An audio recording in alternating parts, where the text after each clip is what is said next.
since 2020, more and more people have developed this sense of retardation. And I mean that in the sense of just psychophysiological health and analysis.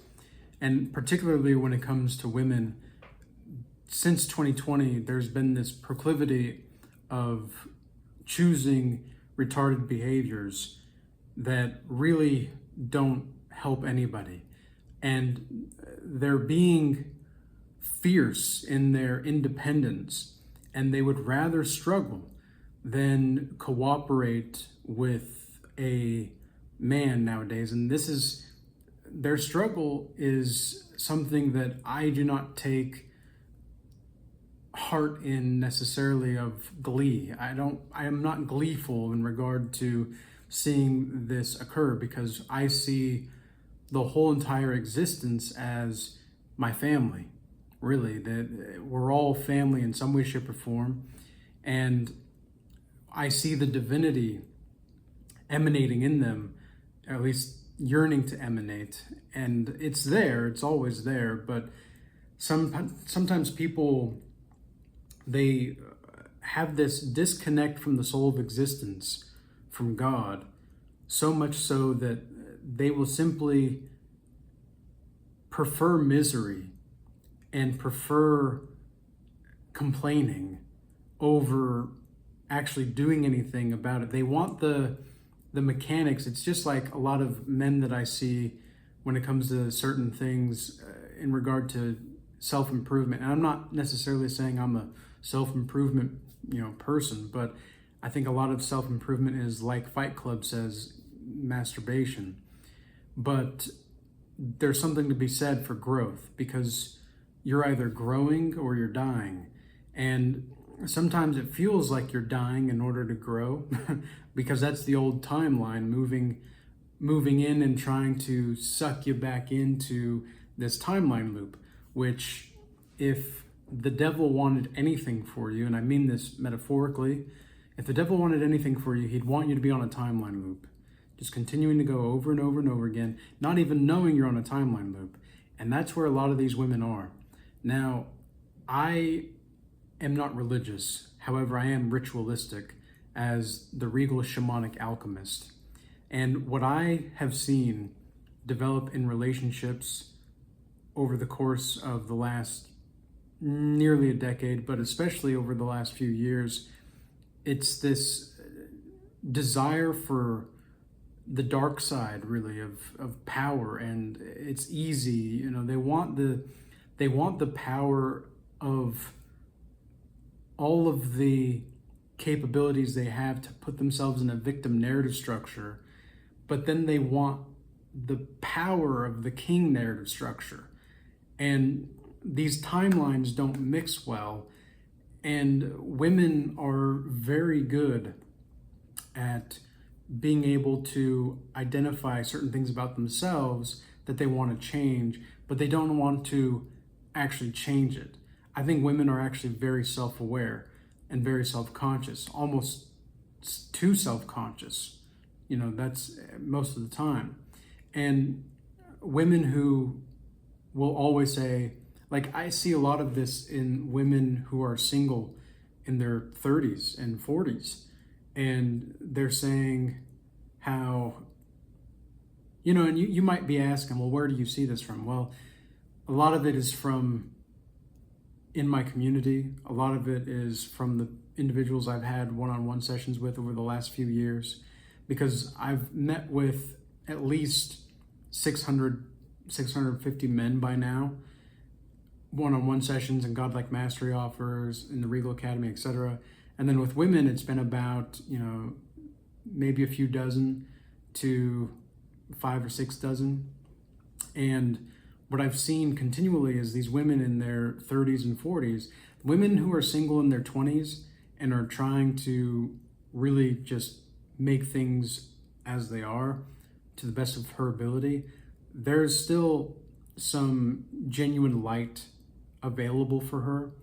But it seems to me that a lot of the women in their 30s and 40s, unless they have a psychedelic experience, and I'm not suggesting that everybody go out and take psychedelics, but I am suggesting that you have to open your mind to some degree.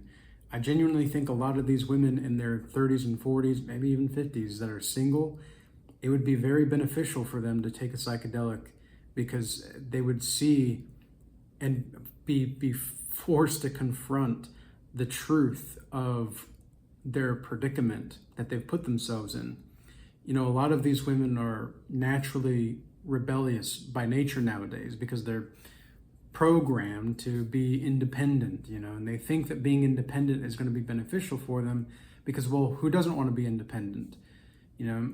And yet at the same time, they won't listen to the man who they want.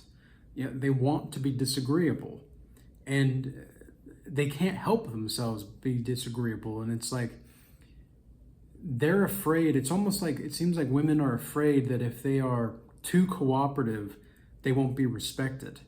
And it's like, that is the last thing that we are thinking about as men. The last thing that we're thinking about is like, you know, this really attractive woman who I am just astounded to be around, and I'm really, you know, horny around her. I feel great around her. She cooperates with me. She works with me. She communicates healthily. She's direct, but she's not like overbearing about it. Oh, you know, I'm gonna go get some disagreeable, hyper conscientious, highly industrious woman that can't do anything for me. No, that's not what we're thinking at all. And I genuinely am not at a point where I don't feel as though I don't really want a relationship, monogamous relationship anymore anyway. And I'm not a polygamist by any stretch, but I think polygyny is something that I want to explore, not necessarily in actuality. I'm not saying that because I'm not necessarily interested in it to be enacted in it, but I wanted to study it more and research it a bit more and see the types of psychological impacts it has on men and women, because it seems to me like those polygynists, where it's one man with multiple women, not one woman with multiple men, seems to be the best type of relationship in certain ways. Just like a family relationship is going to be really great for the children, right? But I also think that we have yet to see what a commune would be able to do to help these children grow up. And what I've noticed in a lot of young people as well is they're very, very entitled. They're very entitled. They feel like they deserve access to everything immediately. And look, I understand that a lot of the time. This is both men and women, by the way. But I understand that, and I understand that. But the thing is like, women, they want a man whose sack is bigger than theirs, but they don't want to give up. They don't want to give up that part of themselves. They don't want to be loyal. They don't want to be cooperative. They don't want to be friendly. And if they do it for a certain amount of time. It's a lot of a show and it's a lot of deceit.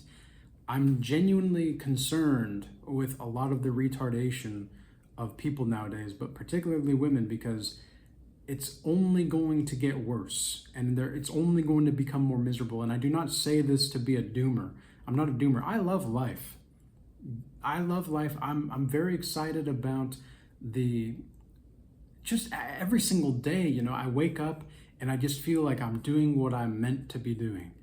I am very fortunate to be able to feel this way, because I know that there's a lot of people out there that do not feel this way.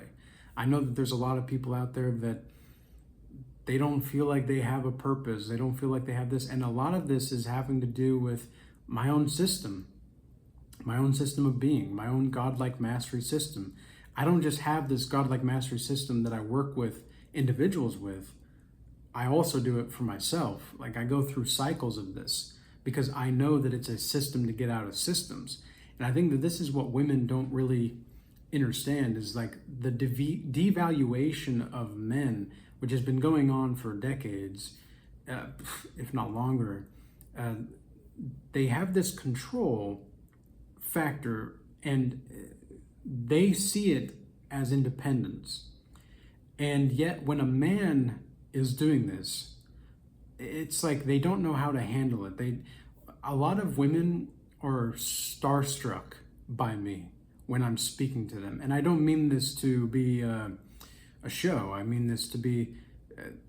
They've never seen a man who is grounded and capable of gentleness, as well as capable of aggression simultaneously. They've never seen this before. I mean, you look at the men out here, and it's mind-boggling, you know? I feel as though, in many ways, the only male role model that I had that I felt was really healthy growing up was my Kung Fu instructor, my Shifu.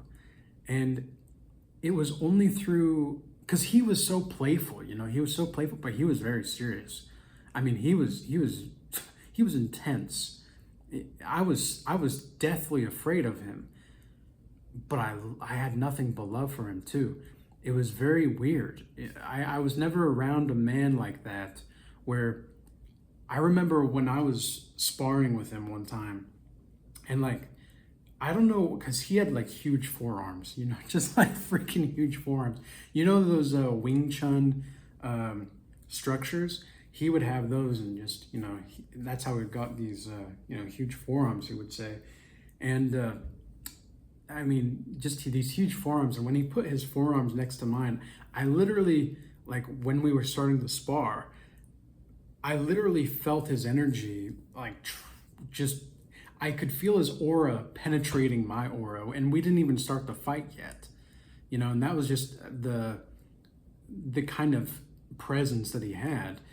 And I feel in many ways I poke holes directly in people's aura when they're around me, just because of who I am and how I know who I am, and I know what I'm capable of. I'm not too concerned with certain things. But it's like these women, they've never been around a man like this. They don't know how to respond to it. And it's very sad, actually, because women think that their beauty is where their value lies. You know, they think that if they are just beautiful enough, and this is why they get all these weird, you know, whatever, and decorations and all that. Like, I don't know why women spend so much. Well, I do know why, but like, because they're natural gatherers, they're natural harvesters. You know, they want to make sure they have enough resources for when the baby comes, everything's okay, right? Like, that's psychophysiological, and it's natural. I'm not saying that that's a bad thing. I'm just saying that it goes too far. Like, have you seen these TikToks and Instagram shorts where they go to Target or whatever, and the woman's just like, oh, we need this, we need this, we need this. We need. No, you want that. You don't need. And then they get upset with us men who are very capable of, like, I saw this clip a long time ago. This was like a year or so ago. It was this short of a man who he's a single dad. Well, he's single and he has a child, and they're like divorced, and the child came over to visit the dad, and the dad's got like a do-it-yourself bathroom type of a thing going on, and you know, he's got like a single apartment bed, and he's got, you know, he doesn't have a lot of space, he doesn't have a lot of stuff, and the child is just roasting the father. She's like, you have a whole job and you're just living like this. Why? Because we don't need anything else. We really don't. We really don't need anything else. It's the women that want these extravagant things. I mean, and don't get me wrong, it's nice to live luxuriously. There's nothing wrong with it either. But we don't need this. And this is another reason why women are always going to be more in misery in the times to come. Female misery is going to increase. And I don't say this with, I'm not happy about this, because I see them as the divine mother in some sense. I see every single woman as the mother, because that's who she is ultimately, and just as much as I see every man as the father. You know, but they're also the sister, they're also the daughter, they're also the son, the brother. You know, we're all one big family of just oneness. This is what it means to be one with the soul of existence.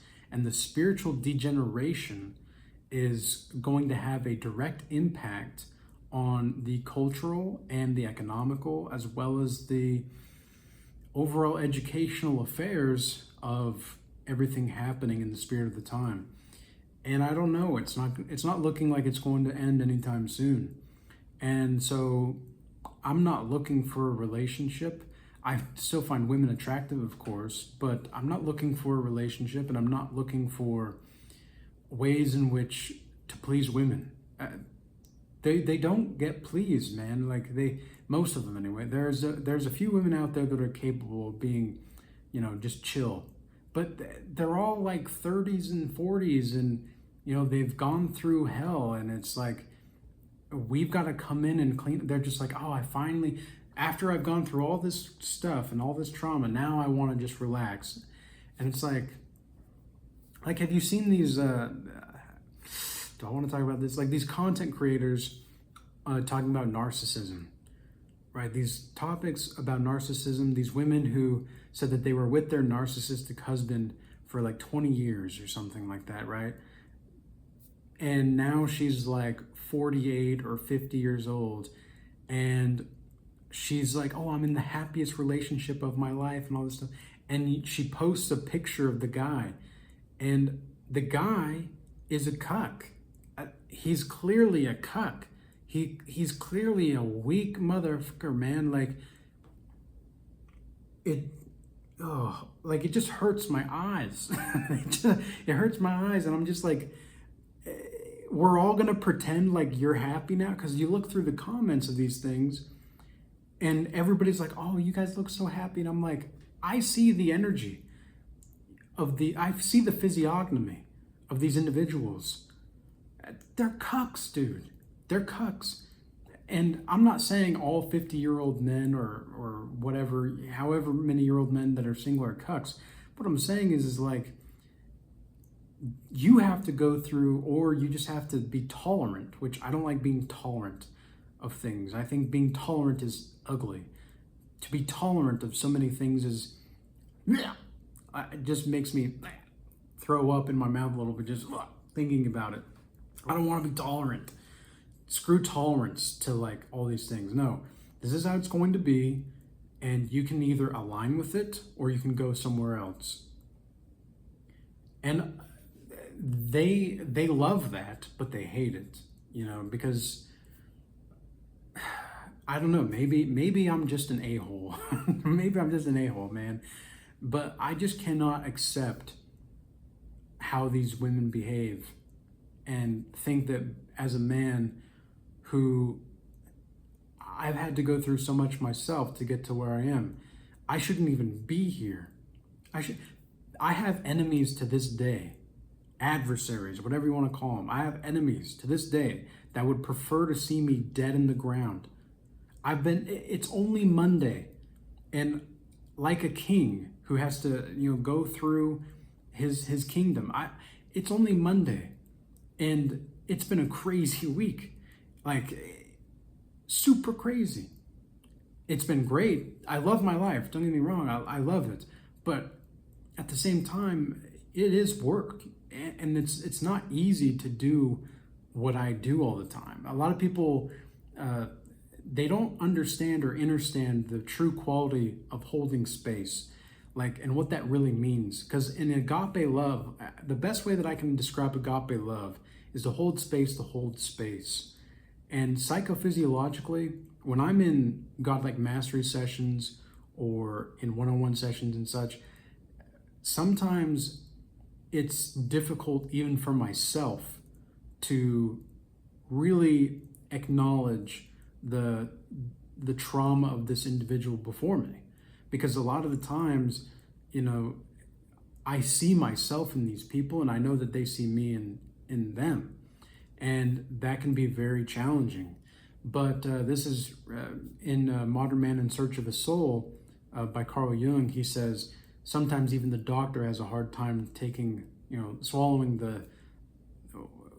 whatever the client is telling them. And that's exactly how it feels, you know, a lot of the time. And it's not because I can't handle it. I have the constitution for it.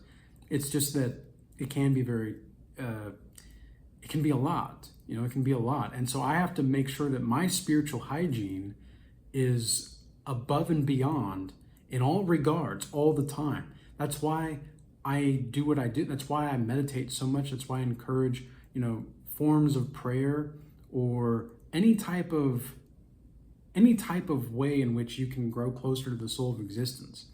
And women just, they're capable of being more spiritually attuned, but they don't know why. And they often don't care to know why. They just want the results. They don't want to actually do the work. And that's where a lot of men are acting like women nowadays too. A lot of men act like women and play these games, and it's like, it's just crazy. The society that we live in has just allowed this entitlement to brew through social media and all these things. And the lust factor plays a huge part for men as well. Like I've mentioned before on this channel, I genuinely think that social media has been curated to keep women in entitlement and keep men in the perpetual timeline loop of lust, because it blinds both of the women's greatest weakness is vanity and man's greatest weakness is lust. It's just the way that it is. So there we go. That's the video. Because yeah, this needs to be discussed. Well, it doesn't need to be, but well, depending on your semantics, right? Depending on your semantics, because the retardation needs to stop. It's a lot, you know, it's just a lot. And I would prefer not to see my, you know, divine family, let's say, go through unnecessary suffering. It's just the way that it is. So if this resonates with you and you want that transformation, apply to the Godlike Mastery offer. I do only have 2 spots left open for this month, and it's looking like only 2 spots for next month as well, but I'll keep you guys up to date on that. As for the Regal Academy, join and you'll have access to the group calls as well as classes. We have classes. I just launched the 48 Laws of Power last week. We have the Art of Seduction class available until September 6th. And we have a whole bunch of other classes like the Integration of the Shadow. We have the Regal Gate, which is essentially where it's a digital sandbox. So we have the case studies there as well as the music that we're working on as the Academy members who play music. And then we also have other members who want to do classes on their own, because I do allow that. I don't really want to say I allow it, I encourage it. I encourage people to teach, because sometimes the best way to learn is to teach. That's just the way that it is as well. So, peace be with you. Be blessed. Until next time.